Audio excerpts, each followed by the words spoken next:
నమస్తే, welcome to our voice. నేను journalist నవత. హరిహర వీరమల్లు, అలాగే ఈ మధ్య కాలంలో వచ్చిన మరొక యానిమేషన్ సినిమా అయిన మహావతార్ సినిమా. నిజంగా నేను చాలా ఫీల్ అవుతున్నా మహావతార్ సినిమా చూడలేకపోయాను అని. ఎందుకు అంటే మీ అందరికీ తెలిసిందే, నాకు సర్జరీ వల్ల నేను బయటికి వెళ్ళి జర్నీలు చేయొద్దన్నారు, అసలు వీడియోలే చేయొద్దంటున్నారు.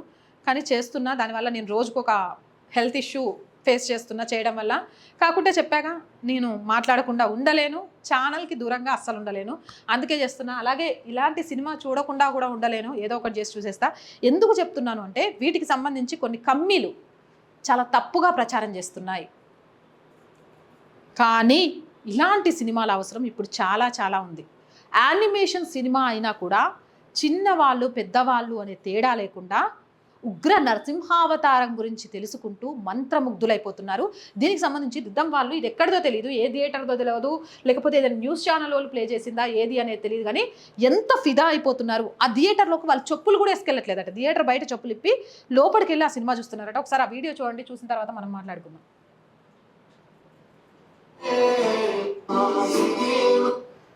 నేనే సౌండ్ తీసేసా, బికాస్ కాపీరైట్ ఇష్యూ వస్తుంది కాబట్టి.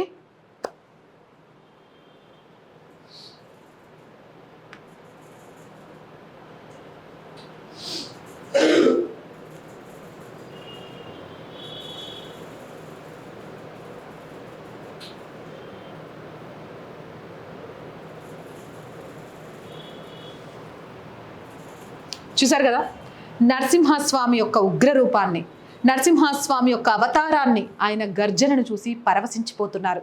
నిజంగా ఎవరో ప్రేరేపిస్తే ఒక భావోద్వేగం వచ్చేది కాదు, అది మన ధర్మంలో ఉన్నది. రాముడి కథ చూడగానే కన్నీళ్ళు పెట్టేస్తాం, రాముడు లాంటి కొడుకు పుట్టాలని వచ్చేస్తుంది. అలాగే రాముడు లాంటి భర్త కావాలని ఈ రోజుకు ప్రతి అమ్మాయి కోరుకుంటుంది. సీత లాంటి భార్య కావాలని ప్రతి మగవాడు కోరుకుంటూ ఉంటాడు. అది మన ఇతిహాసాలు, లేకపోతే మన గ్రంథాలు, మన చరిత్రల గొప్పతనం. ఒక్కొక్క అవతారంలో ఏదైనా ధర్మం ఉత్తిగే గెలవదు, ధర్మం గెలవడానికి ఒక టైం రావాలి. ఆ టైం వచ్చేదాకా దుష్ట శక్తులు వేసే అన్ని వేషాలను భరించాలి, కానీ టైం వచ్చినప్పుడు దుష్ట శక్తులను అణిచేస్తారు. అది ఏ రూపంలోనైనా కావచ్చు. ఇక నీటిలో నుంచైనా వచ్చి చేయొచ్చని మత్స్యావతారం ద్వారా, అలాగే నరసింహావతారం ద్వారా, ఒక రాజుగా వచ్చైనా చేయొచ్చు అనేది రాముడి అవతారం ద్వారా, ఇలా దశావతారాలలో కూడా ఒక్కొక్క అవతారంలో ఏ రూపంలో వస్తుందో తెలీదు, ధర్మాన్ని కాపాడడానికి ఒక వెలుగు. ఆ వెలుగు నువ్వు మనసులో సంకల్పం చేసుకుంటే వచ్చేది. ఆ సంకల్పం నీలో ఉన్న భావోద్వేగాలను బయటికి తీస్తుంది అనే విషయం ఈ సినిమా మహావతార్ నరసింహ సినిమా ద్వారా అక్కడ ఉన్న అందరికీ కలుగజేసేలాగా అవుతుంది. చాలామంది థియేటర్స్ నేను చూశాను, నార్మల్గా కొన్ని థియేటర్స్లోనే ఇచ్చారు, కానీ ఇచ్చిన థియేటర్లన్నీ కూడా దరిదాపు సీట్స్ అన్నీ కూడా అయిపోయాయి.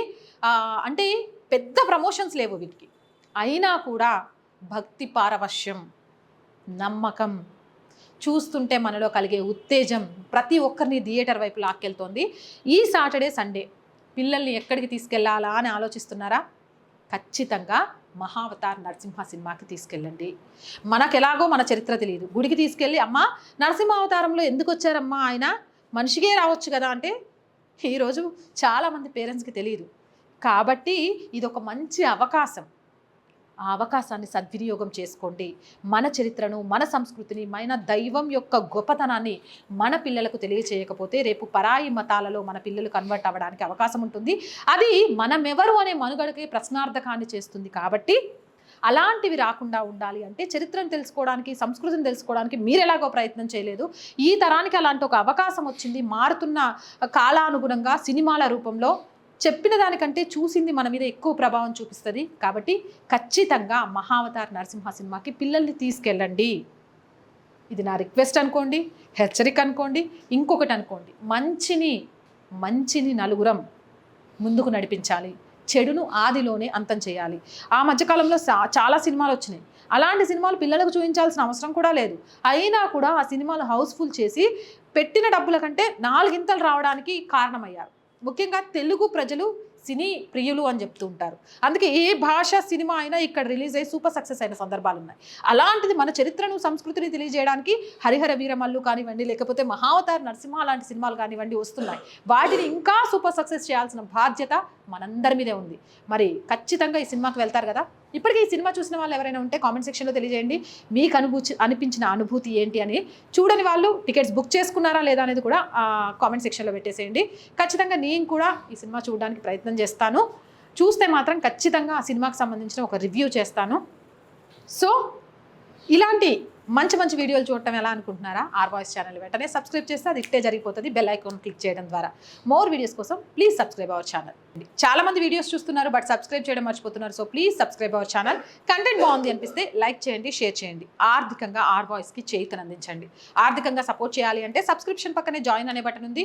1 to 5 లెవెల్స్ ఉన్నాయి. ఏదో ఒక లెవెల్లో సపోర్ట్ చేయండి. అలాగే స్క్రీన్ మీద గూగుల్ పే, ఫోన్పేతో పాటు అకౌంట్ డీటెయిల్స్ ఉన్నాయి. మీకు తోచిన సహాయాన్ని అందించవచ్చు. వ్యాపార ప్రకటనల కోసం 8328500576 నెంబర్ని సంప్రదించండి. జై హింద్, జై భారత్.